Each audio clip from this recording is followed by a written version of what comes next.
In today's video, I'm going to teach you how to back up your website builder site content.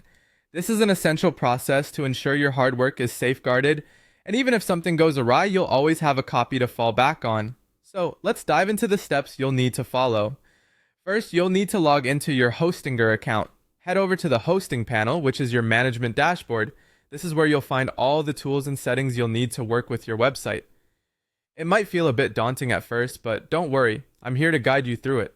Once you're comfortably logged in and on the hosting panel, the next step involves installing WordPress using the auto installer tool that Hostinger provides. This handy tool simplifies the process considerably. As you navigate to it, simply select the option to install WordPress. Follow the on-screen prompts, providing necessary details such as your site's name and administrative email. Make sure to remember your login credentials as you'll need these later. The auto installer takes care of the technical heavy lifting, so you won't need to deal with complex setups. After WordPress is installed, it's time to turn your attention to recreating or importing your site within WordPress.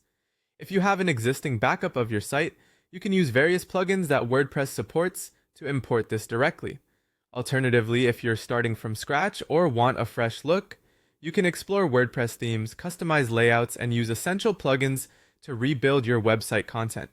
The beauty of WordPress lies in its flexibility and vast library of themes and plugins.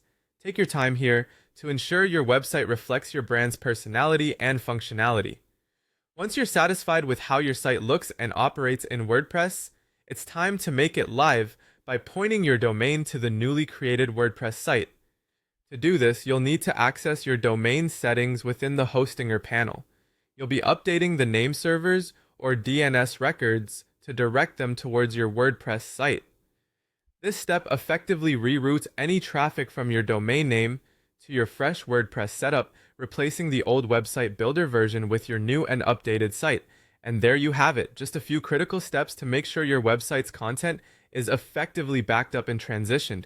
This process not only safeguards your site, but also opens up new possibilities in terms of site customization and functionality with WordPress. Thank you for following along, and happy website building!